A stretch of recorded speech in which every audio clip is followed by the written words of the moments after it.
Hi everyone, this is William from the Headphone Experience, and first thing I wanted to say is I'm sorry about the long delay. It's been about a week since I did any video at all, and a couple weeks, almost 3 weeks since I've done a review. And tonight's review, this is my full review of the HeadAmp GS-X mini headphone amp. And I did my first impressions of this about 2 months ago, and first of all I want to say thank you to HeadAmp for loaning this to me for a review, and also thank you for being so patient with me and letting me have this for over 2 months now. And I really need to get this review done and get this shipped back, but if you watched my last video, you know that I was sick for a while. I spent about 8 days pretty sick and actually ended up in the hospital for a couple days because they thought I might have COVID-19. I had a high fever and all the symptoms, and I got locked up in isolation and quarantined and all that. And then when I did get out, as a lot of you know, I run a small lawn care business, and I was about 5 days behind on my work when I got out of the hospital, and I've spent pretty much most of the last 2 weeks trying to catch up on my work. So I haven't had much time to do anything with headphones, and excuse me if I'm a little rusty tonight. I haven't done any videos in a while and just kind of feel a little bit out of sync, but I'm going to try to get this done. So anyway, this is my full review of the HeadAmp GS-X Mini. This is available through HeadAmp, which is in the USA, and this amp is built in the USA. And it currently sells for, the base unit is $17.99, and it's also available with a upgrade volume control, which the standard volume control is an Alps RK27 potentiometer, and it's also available with a resistor ladder volume control, which this one does have, which is a 24-step resistor ladder. So anyway, the way this amp sits right now, it would sell for $19.99. Basically, this amp is a smaller, lighter, one-piece version of the HeadAmp GS-X MK2, which is a two-piece unit which has a separate power supply. So, and I think that goes for about, I think it starts at $2,800, $3,000, something like that. So this is significantly less expensive and smaller, takes up less space. This amp is fully balanced, and it is set up so it will convert a single-ended input into a balanced output. It's available in, I believe, about 7 colors, and this one is obviously blue. And like I said, it comes with either the Alps RK27 potentiometer to control the volume, or the resistor ladder, which is a $200 upgrade. The amp weighs about 5.7 pounds. It's 11.5 inches wide. It's 10.5 inches deep, and that includes the volume knob sticking out on the front, and it's about 2 inches tall. It has 2 inputs, which would be an RCA single-ended input and XLR balanced inputs. It has 2 pre-outs. It does have a preamp function, and one would be your single-ended RCA outputs, and the other would be your 3-pin XLR balanced outputs. It has 2 headphone outputs. One would be your 6.3 millimeter single-ended headphone output, and then your 4-pin balanced XLR output. It has 2 gain levels, high and low, and well, let me show you the amp. You can get a pretty good look here. First of all, you start out with your power switch, Then you've got your single-ended headphone out, which is your standard 6.3 or 1/4 inch output, your 4-pin XLR output. You've got your volume control, and then you've got your gain high-low. You've got your preamp on-off, which I don't think you can run both at the same time. I think you have to either select preamp out or headphone out. And then you've got your input down at the end here, which switches between your single-ended and balanced inputs. On the back, you've got your balanced inputs, your 3-pin XLR, you've got your RCA single-ended inputs, then you've got your balanced preamp outputs, which are 3-pin XLR, and then your single-ended preamp outputs. And then you've got your AC power input here at the, where your cord plugs in.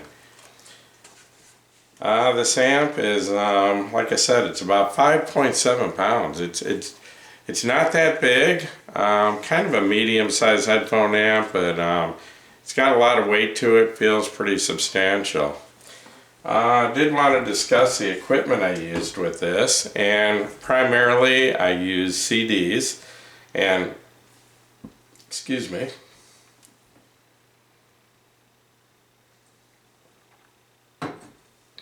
I was using a Cambridge Audio 540C CD player as a transport only, running a digital signal from that to a Benchmark Media DAC1, and then running my analog output from that. That does have a balanced output, which I ran to the balanced inputs of this amp, and it also has single-ended outputs, which I did use for quite a bit of my testing because I ran through the Shit Low-Key 4-band equalizer, which is single-ended, and into the single-ended outputs on this.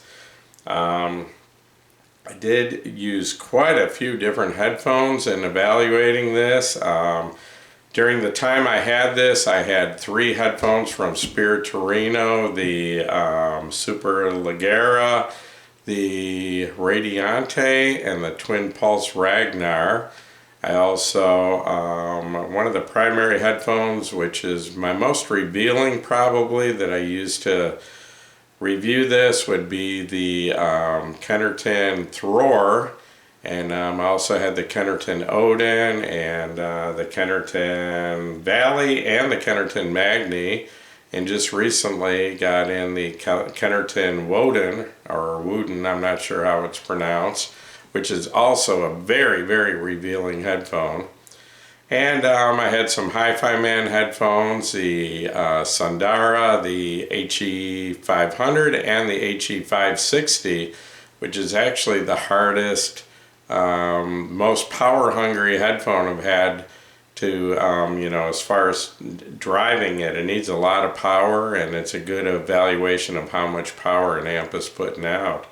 And what else? I had the Grotto SR80, and I just got the Urzatish Thalion also. So I had quite a few headphones, to try this out, and because I personally believe you cannot review a headphone amp with just one headphone, because sometimes the synergy just isn't right. I mean, sometimes you can take a great headphone and it just doesn't match up with an amp and doesn't sound as good as it could, or you can take a great amp and it just doesn't match up with one particular headphone. So, I think it's best to use at least a few different headphones that you're very familiar with when evaluating an amp.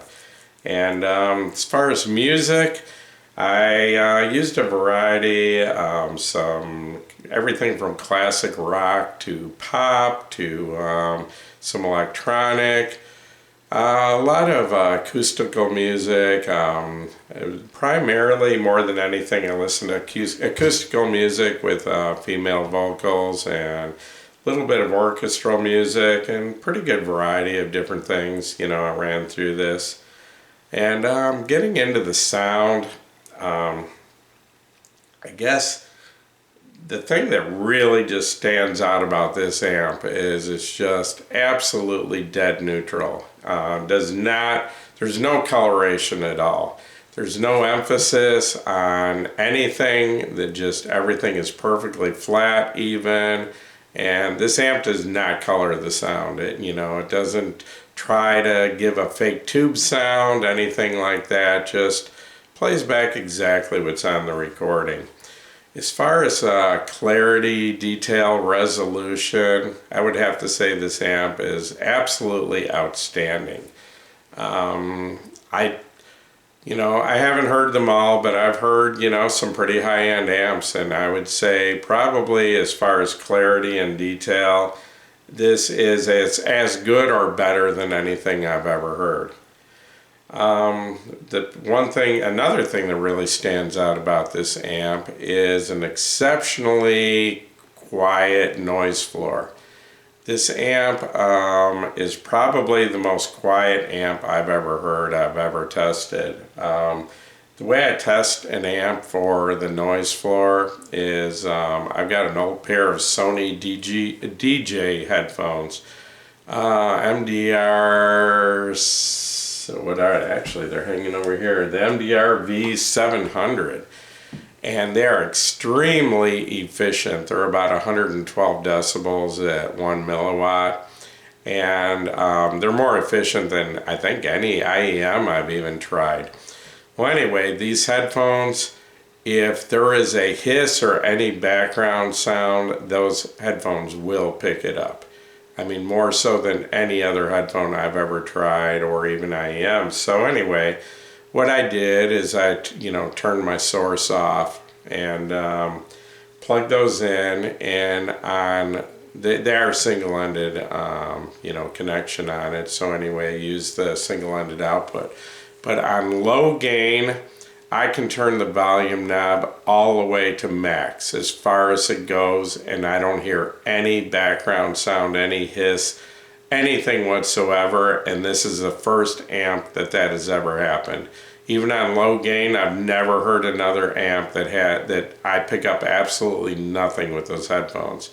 And even on high gain, I've got to turn the amp up to about, the volume knob to about 5 o'clock before I hear the slightest hiss on it. So, very far beyond any normal listening. I mean, with that headphone, it's so efficient that normal listening would have the volume knob at about probably 8 o'clock. So turning it all the way around to 5 o'clock, I mean, this is no way. I mean, you could ever listen to it that loud. So I don't care what kind of headphone you have, what kind of IEM you have. I don't believe you're ever going to be able to pick up any kind of background hiss or noise at all out of this amp at anything close to normal listening levels. So, like I said, up till this point, I would say the quietest amp I ever heard was the Benchmark Media DAC1, which is the HPA2 amp that's built into that, and that was probably the quietest amp I've ever heard up to this point, and this one is even more quiet. So just absolute silence, just perfectly pitch black background with this amp. The volume control is interesting on this because, well, first of all, like I said, this is a resistor ladder volume control in this, and it has 25 clicks to it. And you have to land on a click, because if you're in between the clicks, you're kind of between two resistors, and that's just the way resistor ladder, volume knobs work. But what is a little unusual about this is, like a normal volume knob, it starts at about 7 o'clock, but this goes all the way around almost 360 degrees, and instead of stopping at 5 o'clock, goes all the way back around to almost about 6:30 before you hit the 24th click. So, like I said, that's kind of interesting, and I've never seen that before. Usually a volume knob stops at about 5 o'clock. So, something else I wanted to point out is this amp, you can leave your headphones plugged in when you turn it on and off. I mean, I you know, turn off my source. And some headphone amps, if you turn it on or off when the headphones are connected, you're going to get a thump or a pop in your headphones. And all I hear is just a tiny little click, even with efficient headphones. So it's not the kind of amp where you gotta, you know, unplug your headphones before you turn it on or off. What else? I did want to mention that the Soundstage on this is it's very wide. It seems to have very good stereo separation.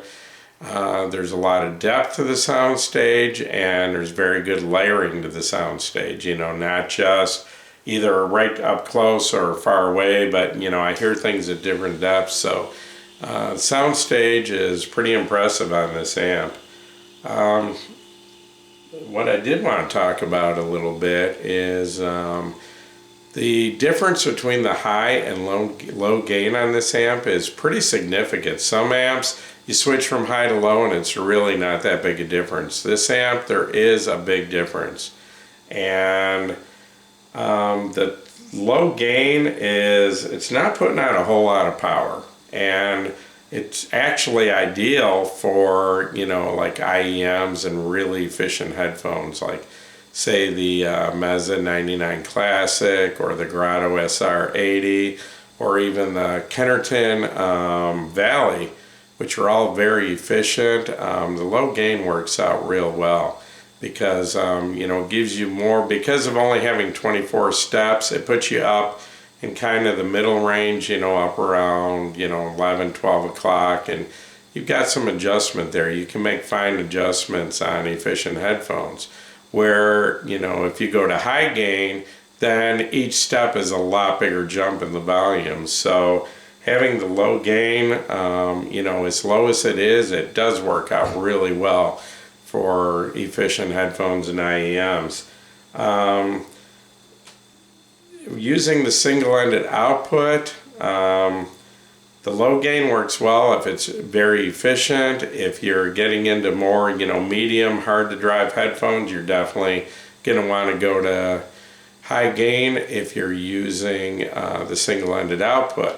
One thing I did want to point out is if you're using, and I have several planar magnetic headphones, and planar magnetic headphones usually tend to need more current.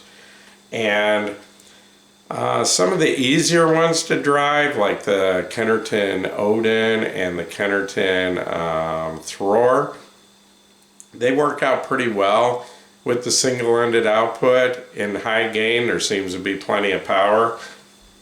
But some of the harder to drive planar magnetic headphones, I would say like the, excuse me, I would say like the Hi-Fi Man Sundara and the Hi-Fi Man HE500, using the single-ended output, even high gain, is coming up, you know, it's got decent power, but the headphones, I think, are, you know, it's kind of pushing it. It's you know, it's got enough power for those, but if you go to the harder to drive headphones like the Hi-Fi Man HE560 or the Hi-Fi Man Aria, I think that the single-ended output, even on high gain, is a little bit short on power. And I notice that because the headphones tend to lack dynamics and they tend to not have a lot of weight in the bass. So my recommendation is, if you're running a harder to drive planar magnetic headphone such as the HE560 by Hi-Fi Man or the Aria, you're probably going to want to get a balanced cable where you can use the balanced output on this amp for those headphones. You're going to be happier with it. Using the balanced output, you've got twice the voltage, so that gives you about 4 times the wattage. And using the balanced output, the easier to drive planar magnetic headphones like the Kennerton Thror, the Kennerton Odin, the low gain works real well, and you've got enough volume control and the steps are small enough.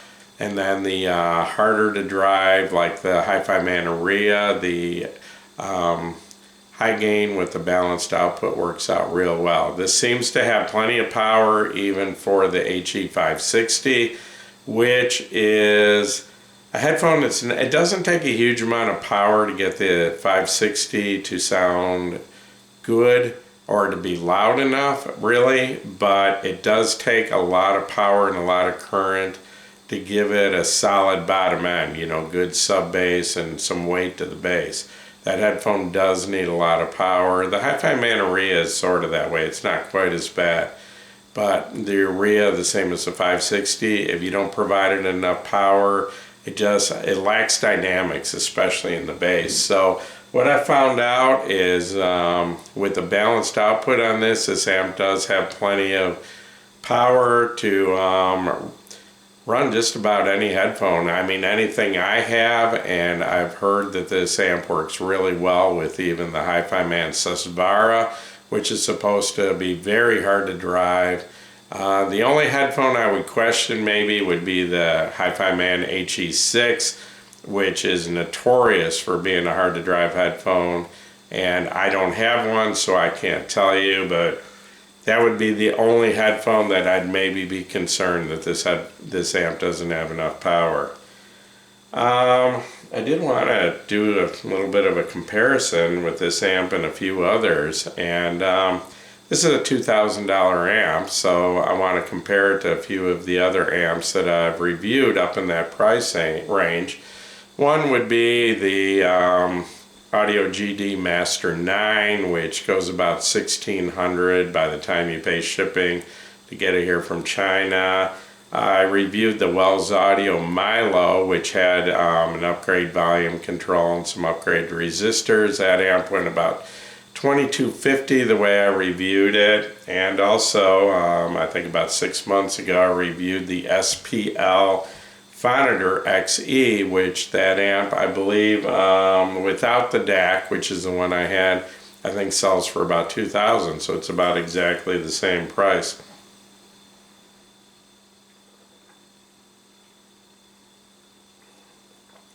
Sorry, but my throat's still a little bit scratchy from whatever this illness I had was. Feeling pretty good now, but they had me on oxygen when I was in the hospital and really dried out my throat and sinuses, and those are the last things that seem to be recovering. So anyway, getting back to the comparison. I'll compare it, and the only one I had here to directly compare was the Audio GD Master 9. The Wells Audio, I'm kind of going by memory, and the SPL Finder, I'm kind of going by memory too. So anyway, compared to the Wells Audio Milo, the Milo just had huge amounts of power, huge amounts of clean power. So in that respect, this amp can't compare to the Milo. The Milo just had unlimited power. But where this amp can compare, and the Milo only had one gain setting. It was a full gain, and I think that's about 30 decibels a gain. Well, that works perfectly with hard to drive headphones. Anything from medium hard, like say the Kennerton Thror, up to hard to drive headphones like the Hi-Fi Man Aria, the HE560. The Milo is outstanding with hard to drive headphones. And I'll be honest with you, the Hi-Fi Man Aria I think sounded better with the Milo than any other amp I've ever tried. The Milo is definitely a warmer, more tube-like sound than the GS-X Mini, where the GS-X is just perfectly dead neutral, no colorization. The Milo had a warmer, kind of tube-like sound, more of a musical, you know, I would score it higher in musicality, where this is a drier sound. The Milo was ideal for hard to drive headphones, but it had too much background noise for high efficiency headphones like the Meza 99 Classic, the Kennerton Valley, the Grotto SR80. I could hear background hiss a little bit with the Milo, even at normal listening levels. So and that was because it only had the one gain setting. So the Milo, if you're going to run very hard to drive headphones, you can't beat it. It's ideal. It's got a beautiful sound, but it's not versatile where you can run it also with efficient headphones, where this amp you can run it with headphones of any efficiency. Like I said, the quietest amp I've ever heard. Comparing it to the Audio GD Master 9, which I do have, and I was able to compare back and forth directly. And to be honest, it took me a long time to really be able to hear a difference. They're both exceptionally clean, they're both dead neutral, they both have a very large soundstage, they both have exceptional detail in the treble.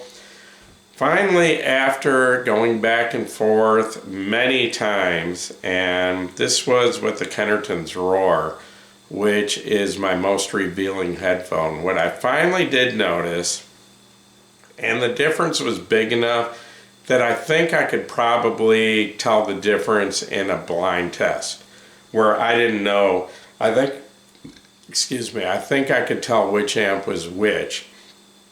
And the difference I did notice was when listening to female vocals, and to name a few, it was Sarah McLachlan, Tori Amos, Jewel, who else? Nora Jones. When I was listening to female vocals in their voice with this amp, the GS-X Mini, compared to the Audio GD Master 9, female vocals just sounded just a little bit more focused, just a little bit more clear. Both amps are outstanding and the difference is small, but I did notice a difference that, like I said, I think I could probably tell the two apart in a blind test. Knowing what I'm looking for, I would say that the focus on female vocals was just a little bit cleaner and a little bit clearer on this amp than the Audio GD. On the other hand, comparing the two, basically high gain on this amp is almost identical to low gain on the Audio GD Master 9. If I take the same pair of headphones, plug it into this, and I was using the balanced output, say the Kennerton's Roar or whatever, 50% on the volume on this amp in high gain was about the same volume as 50% volume in low gain on the Audio GD Master 9. So basically, high gain on this amp is about equal in power to low gain on the Audio GD, and low gain on this would be quite a bit lower than, any of the settings. And that's part of the reason this is so quiet. And to be honest, the Audio GD Master 9, the background noise in low gain was just slightly higher than the background noise in high gain on this amp. So they weren't really that far apart. And neither amp, the Audio GD Master 9 or this amp, you are not going to hear any background noise at all at normal listening levels. That's, so this one is slightly quieter than the Audio GD, but you're not going to hear any background sound at normal listening on the Audio GD either. So the only way you're going to know the difference is if you turn your source off and turn the volume all the way up. This is going to be slightly quieter. So basically, another big difference is the size. The Audio GD is about 6 times the size and about 6 times the weight of this amp. It's huge. This has 2 inputs. I believe the Audio GD has 5 inputs. This has 2 outputs. I think the Audio GD has 3 outputs. The Audio GD volume control. This amp, you've got 24 steps to the volume. The Audio GD is also a resistor ladder volume, and it has 100 steps. So basically, 1 step on this amp is about 4 steps on the Audio GD. So you do have more fine adjustment with the volume, but like I said, they both have a huge soundstage. They both, you know, the clarity, the detail, but this one, like I said, female vocals are slightly sharp. The focus is slightly sharper with this, and the best I've heard. So this is the quietest amp, and also, you know, the focus on the detail in the female vocals is the best I've heard of any amp also. I'll compare this to the SPL Finder XE, which is another amp that I reviewed and I really liked. Okay, when I actually did a comparison video of the Finder XE and the Audio GD Master 9, and as hard as I tried, I could not hear a difference in the sound of the two amps that I thought was big enough that I could tell them apart in a blind test. I thought I heard some differences, but I wasn't absolutely sure. And if I had compared the SPL Finder and the Audio GD Master 9 in a blind test, I'm not confident I could tell the difference, and I stated that in my video. Okay, so I don't have it here to directly compare to the GS-X Mini, but I could not hear a significant difference between the Finder and the Master 9. I do hear a slight difference between this and the Master 9 as far as the clarity of female vocals, so I'm assuming that this would have a slight edge over the Finder also. The Finder, I believe, put out more power into high impedance headphones than this did. As far as wattage and low impedance, I think they're pretty close. Neither one had any problem driving the Hi-Fi Man HE560, which is the hardest headphone I have to drive. So they both had plenty of power for, I would think, just about any headphone. The Finder, the one really cool thing about it, well, there was more than one cool.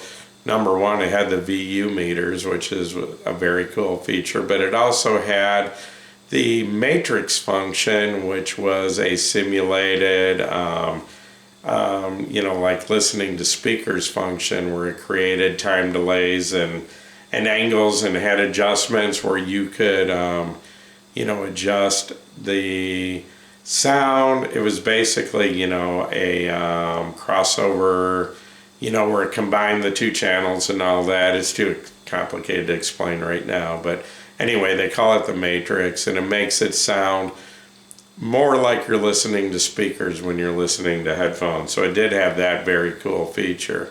So but I would say the sound of the two is very close, and if I had to take my pick of the Finder XE or this amp, the GS-X Mini, it would be a very tough choice.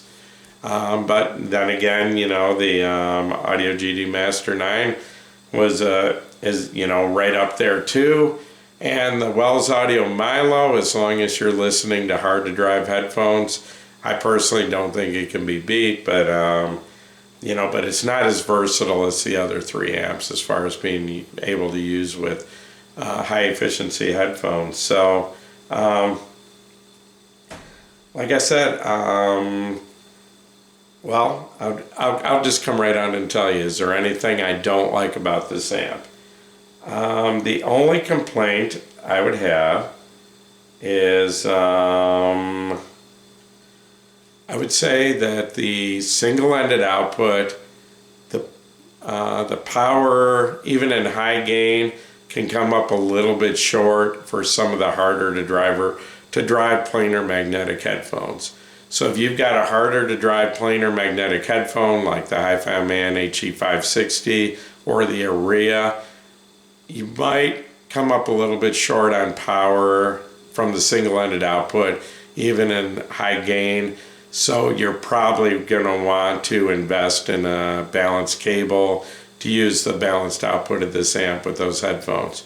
Other than that, I really don't have any issues at all with this amp. The sound is incredible. It's clean, it's clear, it's neutral. It's like I said, I mean, this is a very nice amp, and yes, I can highly recommend it. So you know, the good things, the things that really stand out, like I said, quietest background noise of any amp I've ever reviewed, and the cleanest, most focused female vocals I've heard out of any amp. So yeah, I definitely recommend this amp. And like I said, I think the only headphone I'd maybe question whether it has enough power to drive would maybe be the Hi-Fi Man HE6. Other than that, it should have enough power using the balanced output for any headphone you can throw at it. And this is going to bring out the best of just about any headphone.